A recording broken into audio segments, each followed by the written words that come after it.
Number One Cochran Sports Showdown is brought to you by Number One Cochran. Go one better.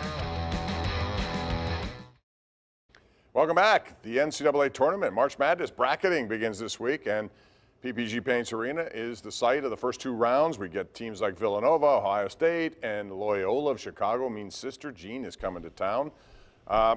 Chris, we'll start with Jason first. Jason, let's talk about, this is wide open. I looked at this and I came up with 15 teams that I think legitimately can win this whole thing. Is it as wide open as I think, or is there one team or two teams that you would think have the decided advantage? Pomp, I'm just glad you didn't ask me to talk about Sister Jean.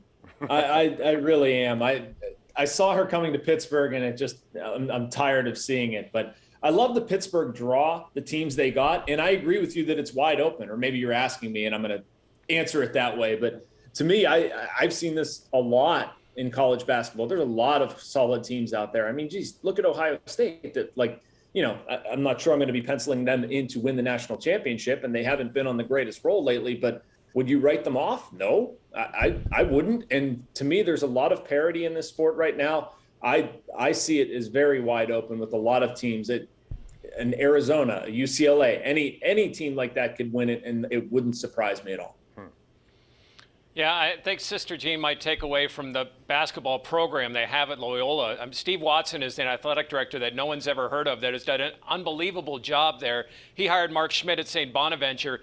He had Porter Moser. Now he has Drew Valentine, a 29-year-old who has his team in the NCAA tournament because they play good fundamental basketball. I'm excited. I think the Moccasins, Chattanooga is an exciting team. I think UAB is an interesting team. Houston plays an up-tempo style. I think a pretty good draw. Plus, Jay Wright comes back for Villanova, and they've got a really exciting player in Gillespie. So it really wouldn't have mattered who the teams are. I'm thrilled to have NCAA tournament basketball back, but I think we did get some good draws. Maybe not the top seeds like we've had in the past, but I think some interesting games. Yeah, I like the way it shakes out. I like all those storylines both of you guys mentioned, and I think if you sprinkle on top the fact that it's Mike Krzyzewski's last go-around, does that help push Duke a little bit? Does it push them past Gonzaga into the Final Four? I like Villanova. I certainly like any team coming out of the Big 12. I think for the last 5, 6, 7 years now, that's been such a sharpening ground, for lack of a better way to put it, for the teams that come out of the Big 12. They're always ready to go. The SEC was much the same way this year. I think there's a ton of interesting draws out there. I like San Francisco as maybe a deep double-digit seed after going through the WCC and having to play Gonzaga and St. Mary's twice each. So there's a lot to keep an eye on. All right, 1 minute left, so I got to be tight on time here. Jeff Capel gets a vote of confidence. He'll be back. Jason, is that the right call? He has a $15 million buyout. To me, if he didn't have that, he may not be back. I'm okay with it. I think one of the things that we've seen with Pitt Athletics is the lack of continuity has hurt them. I think with Pat Narduzzi, yes, it took a little bit longer for him to get the football program in a shape that everybody would like, but he got there. I'm willing to give Capel the same sort of length. Yeah, and I think it's a different time in college basketball specifically because look at Miami and how they use the portal. Wake Forest should be in the NCAA tournament because they used the portal and turned it around from 6 wins to 23 wins in one season. So I think you give Capel one more chance. The finances obviously play a big part of that.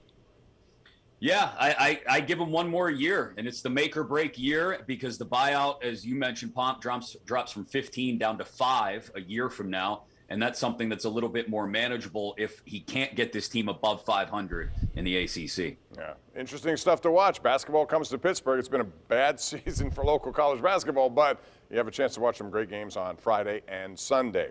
I also want to remind you that hundreds of thousands of people have bought vehicles from Number One Cochran over the years. I think you know that. So now it's your turn to sell them a car. It's really super easy, too, hassle-free, and you get payment on the spot. The best part is Number One Cochran can pay more for used cars because they sell more used cars. Simple as that.